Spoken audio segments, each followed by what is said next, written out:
What's cracking, guys? It's your boy Hairstyles, aka the Jump Rope Coach. If you guys are following me on Instagram, you would have seen this post a couple of days ago. I asked you guys to basically ask me whatever you wanted, like anything from business to skipping to anything personal even, and I told you that I'll try and get through as many of the kind of most popular questions. We're just gonna get straight into this. Am I supposed to run I don't know if I'm supposed to run that intro. It's a Q&A. I'm gonna run that intro.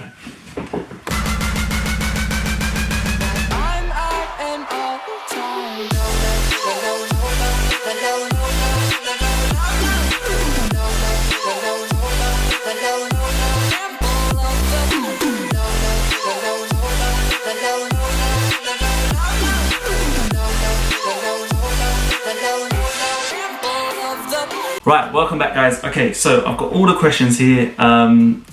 A lot of response to this post, guys. So thank you again for everyone who got involved and yeah, continues to kind of build this community with me, support me. Right, so here's a cool one we're gonna kick off with. This is from a guy called Guns Blaze. What's your fitness history like? Like, were you fat, skinny? Did you lose weight? Did you gain muscle, and so on? Right, to kind of give you a long story in short form, I used to be kind of lucky in the sense that I was quite tall, so I used to kind of suck in that kind of puppy fat, that kiddie fat, but when I used to stop training as a kid, I used to put on a lot of kind of weight straight away on my face. That was the first place, and as I grew older, I kind of obviously just got more into sports and I started to learn more about healthy eating, and then I found skipping. So we're kind of jumping through a lot of years here, but to cut long story short, my body type is quite athletic. I'm quite broad on the shoulders naturally, so even though I had two major hip operations last year, and I couldn't train for about 8 to 12 months nearly properly, I still kind of maintained a nice broad kind of V-shaped look, putting a little bit of weight on my stomach area, but generally because of I guess fast metabolism built up by skipping, a lot of football over the years, I just generally have a nice bone and build, and I'm quite lucky in that sense. So yeah, I'd say I'm kind of medium. I guess if I stop training, I would definitely put on weight quite quickly, but naturally I've just got a good frame. So yeah, good question. Next question is from my guy called Tom. He goes, my brother, so what motivated you to step out of your daily grind and do your own thing? Was it a plan in the works or was it a sudden spark? Great question here, Tom. I could go and talk about this for a very long time, to be honest with you, and I would love to kind of make a big feature-length video about the journey, like go into the real nuts and bolts of it. But the truth is, it wasn't really a spark. It was over kind of a long period of time, I would say. So I mentioned in my last episode, I work in finance, and I've been doing this since I was like 22, 23. And what happened is that kind of over the years of working in the office, like I just had this nagging feeling in my head that I should be doing something more with my life. I should be impacting more lives. I should be sharing kind of my skill sets and so forth. And at this point, I hadn't even found skipping, but I just had this feeling already inside me that I wasn't meant to be behind a computer for just the whole day for majority of my life, for 40, 50 years. And it just kind of happened, I guess, by chance, in the sense that when I did discover skipping, when I did go to the gym day in, day out, practice, then I had started to get more and more people come up to me and talk about skipping and how, you know, I'd learned what I'd learned, and they were trying to get kind of tips off me and advice there and then on the spot. And that's when I just thought to myself, you know what, the world needs to hear about this. Why don't I just try YouTube? Why don't I just make a video? And at that point, YouTube wasn't really saturated. There wasn't really much going on in skipping. And I just was super nervous. My first video, if you go back and see that first video, I was super nervous. But I'm so glad I did it. And that's just where the snowball really started to get moving, because after that video, I just felt like I had to get more and more out there to the world. And yeah, just really share this kind of form of fitness and just find a way to show it in a cool way, and get people excited about it. And I guess that's just what motivated me, was I already had the kind of base within me, which is I had to find that skill, that passion, that drive, something that was going to just get me out of the office life. And luckily for me, yeah, just I guess out of nowhere, when I found skipping, then it just kind of took that snowball effect, video after video, staying consistent, and And yeah, just learning about social media, learning about Instagram, finding out how to edit, just helping people learn this efficiently. So yeah, I think I'm gonna make a longer version of that whole story. Yeah, it's really powerful to me. I really like sharing it when I speak to people face to face. But more importantly, what I really love is just hearing other people's story, telling me how this journey, or how they've joined this journey, how they've joined this community, and how their lives are changing. That is pretty much yeah, where that kind of spark really came from for me. My boy Al Douglas, Al Top Man, he says he asked me, do you plan to release another rope in the future?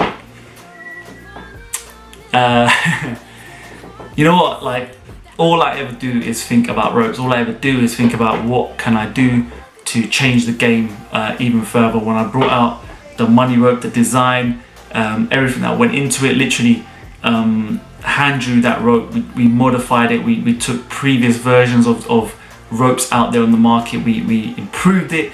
Then the legacy rope came out, and then I thought to myself, I can't change the game even more than this. And then just the other day, I started thinking to myself, I've got an idea. So I do have plans for another rope. I think another 2 ropes actually at the moment, but they're still kind of yeah, they're quite a few years away. I reckon maybe next year I'll start to think about it. But there's one idea that I've got, one concept which I think is going to be groundbreaking. I think it's going to be super cool for the world to have. It's going to require quite a big investment from my side. So it might be one of those ones where I really need to start to think about sitting down and thinking and talking to kind of yeah, investors and things like that. So yeah, I'm gonna share more details on that. But the main thing is that I'm never gonna bring out ropes for the sake of bringing out ropes. I'm always looking at ropes that are really going to improve people's ability, enhance their fitness journey, and then just improve their fitness in general. So yeah, good question. I knew someone might ask that as well. Right, the Amazing Kels asks, how can I be a part of Rush Athletics? Right guys, I'm trying to rattle through as many as I can, but this I know is quite an important question, and a lot of people have been asking this recently. What I've done on Instagram is I've set up this ambassador affiliate program where I want people to sort of just tag me on their posts, tag Rush Athlete, so hashtag Rush Athlete in their posts, and just that's a chance for me to see what they're up to, see how consistent they are, what kind of material they're bringing out, how they feel about the brand, how they carry themselves, their kind of motivation, desires and drive, and that is how people can become part of the family. I want a team of athletes and affiliates around the world who share the same sort of passion, obviously, as skipping as me, but they just have this motivation and drive to help as many people as they can, to create impact, to make impact, to yeah, improve people's lives. And yeah, if you guys can show that, and if you again tag and support our brand and show, you know, that you do like what we're doing, you do believe in the sort of path and the journey that we're on as well, then of course I want to bring you guys in. So after I come back from the USA, that's when I'm really putting together that kind of short list, and I'm going to be getting in contact with a lot of people about becoming affiliates, becoming ambassadors, athletes, etc. So I'm going to really break it down. Right, next question. I'm hoping this Q&A is not going to be too long, but yeah, Joseph asked me, how much do you make a year now that your business has gone global? Yeah, poof. So some might think this is a little bit tricky question. I'm not one of those kind of weird guys who get a little bit weird about, you know, money and things like that, but I'm going to try and be as transparent as possible. So to put it into perspective, when we first started this brand a year ago nearly, we started with an initial investment of 600 to about 650 pounds. Now, the inventory and everything that I had at the time, I thought to myself, we're going to be sitting on that stock for a number of months, just simply because I wasn't sure the community I was in, I wasn't sure if the demand was there. It was something new, it was a risk to me, and we ended up selling out in 2 to 3 days, which was crazy. And then I went through a couple of months, a really dry couple of months where I couldn't get hold of anything, simply because my manufacturer just couldn't handle the orders that we were putting in.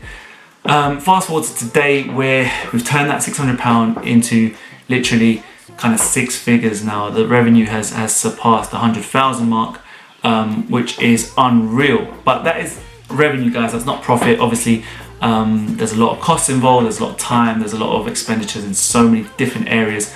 And once again, like, you guys, I don't know if you share the same kind of business passion as I do, but I really want to share more of that on my channel as well. So we're definitely going to get into the crux of numbers and things like that very soon. But just to put it into perspective, about 60 to 70% of my worldwide order base comes from here, the hub, the RAHQ, and then I would say about 30% right now is being handled by Amazon US and Amazon Canada, and then now we're also branching into UK, Germany, France. I've just put kind of orders in for there as well, just kind of fulfilling those centers up as well. So it's just phenomenal to think that you could grow something from literally your back garden, your house, just a confined space, to think that you can make 6 figures in less than a year on skipping ropes and apparel and things like that from a business that started with 500, 400 subscribers last year.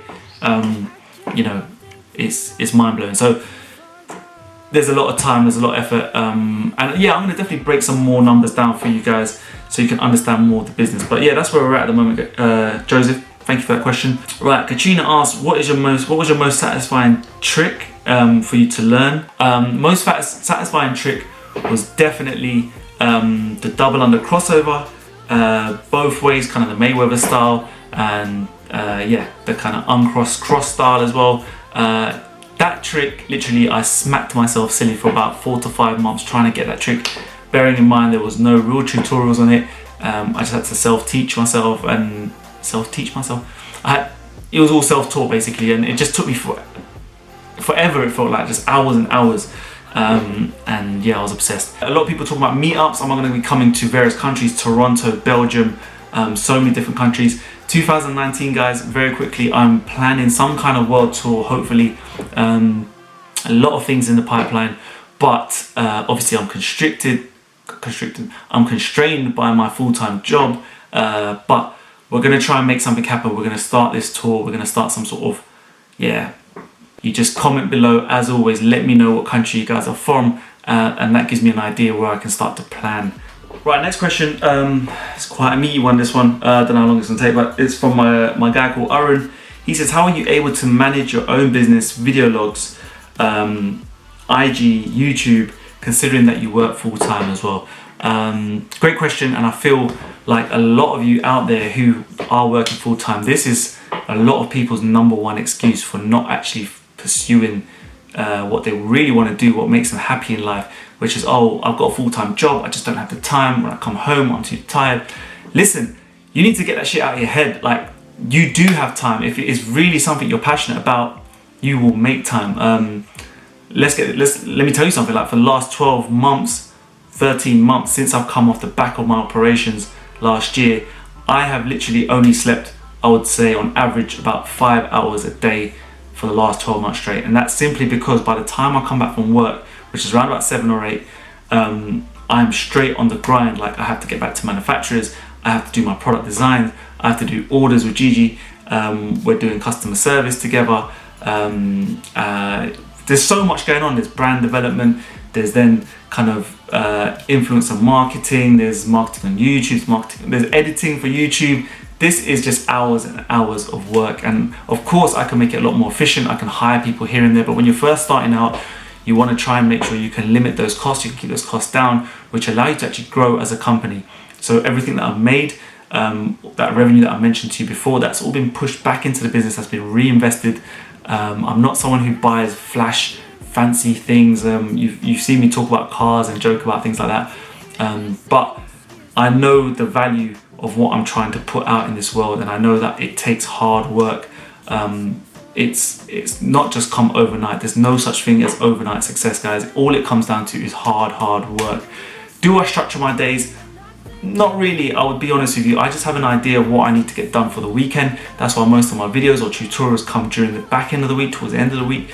And that's because I'm just working full time during the week. It just makes it impossible to come home, record, and then edit. Comes down to this, guys. This is just the bottom line.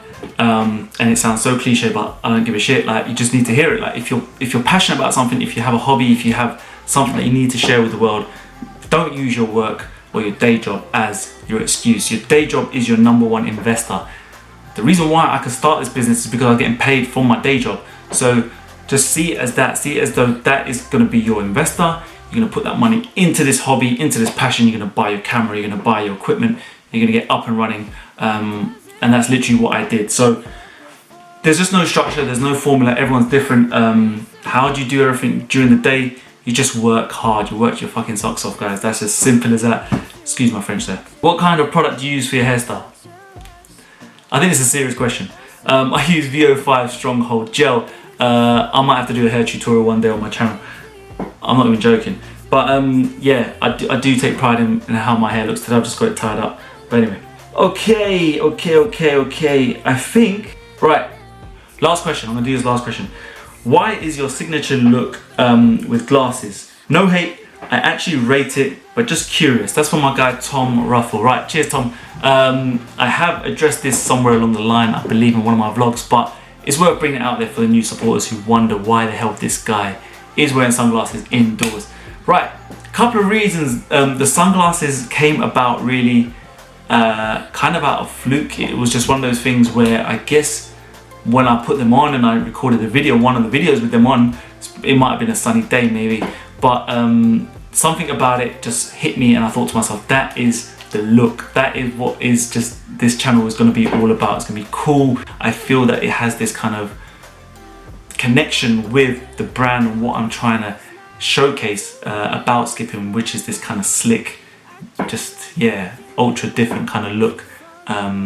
I don't know. Anyway, the sunglasses thing is just one of those difficult kind of things to explain to people. I get a lot of hate for it, to be honest with you. I do get a lot of people saying to me, you know, why is he wearing sunglasses indoors?